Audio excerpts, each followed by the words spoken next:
Alhamdulillah dengan penuh rasa syukur, seleksi penerimaan murid baru SDIT Al-Islah hari kedua telah dibuka.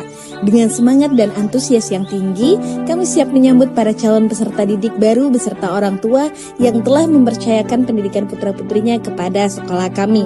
SPMB ini merupakan langkah awal untuk membersamai anak-anak dalam menempuh perjalanan pendidikan yang berlandaskan nilai-nilai Islam, akhlak mulia, serta pembelajaran yang berkualitas dan menyenangkan. Selanjutnya, jika sudah mendaftar secara online, pada tanggal 9 sampai 11 Januari 2026, orang tua dan anaknya datang ke SDIT Al-Islah untuk melakukan pendaftaran offline.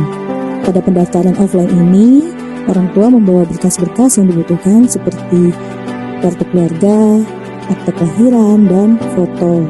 Saat pendaftaran offline, orang tua ke meja registrasi terlebih dahulu untuk konfirmasi terkait pengisian link pendaftaran online. Kemudian orang tua juga menyerahkan berkas-berkas yang dibutuhkan. Setelah dari meja registrasi, orang tua akan diarahkan ke informasi daftar ulang. Jadi di meja informasi daftar ulang ini, orang tua diberikan informasi terkait biaya daftar ulang jika nanti Ananda sudah dinyatakan lulus atau diterima di SDIT Al-Islah. Setelah dari meja informasi daftar ulang, orang tua akan diarahkan menuju ke ruang wawancara orang tua. Untuk wawancara ini telah dibagi menjadi 2 kelompok, yaitu kelompok A dan kelompok B. Nanti orang tua akan masuk ke ruangannya masing-masing, melakukan wawancara terkait alasan, terkait harapan bersekolah di SDIT Al-Islah. Saat orang tua wawancara, anaknya atau sebagai peserta SPMB juga akan diarahkan ke ruang mereka untuk mengikuti wawancara dan observasi peserta. Wawancara dan observasi ini yang pertama adalah observasi individu terlebih dahulu.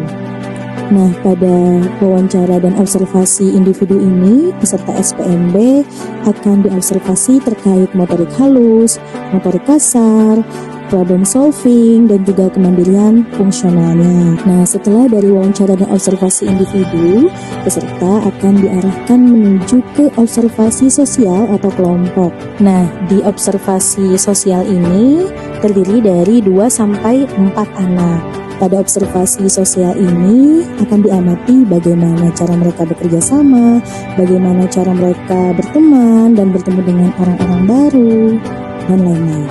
Selanjutnya, setelah selesai dari observasi sosial atau kelompok, anak-anak peserta SPMB akan diarahkan menuju ruang refleksi.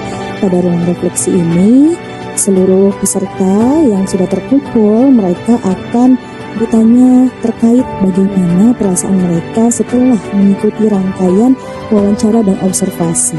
Pada sesi refleksi ini sudah disediakan tabel perasaan, ada perasaan bahagia, ada perasaan lelah, bosan, takut, dan lain-lain.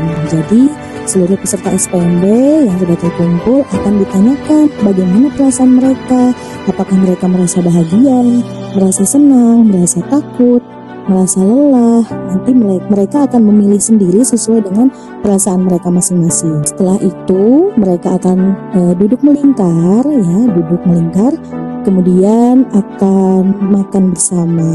Di sini mereka juga akan berdoa bersama sebelum makan.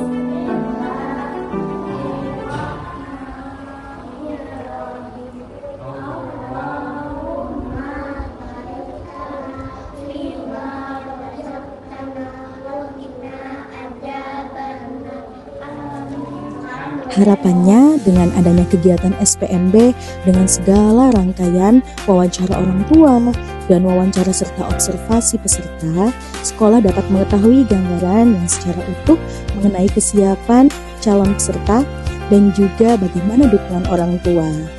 Dan proses ini juga dilakukan bukan semata-mata mengetahui bagaimana kemampuan akademik anak, tetapi yang paling penting adalah memahami karakter, kemandirian, perkembangan sosial emosional anak, dan juga minat serta bakat yang dimiliki oleh anak. Yang terpenting adalah bagaimana keselarasan visi pendidikan antara orang tua dan sekolah.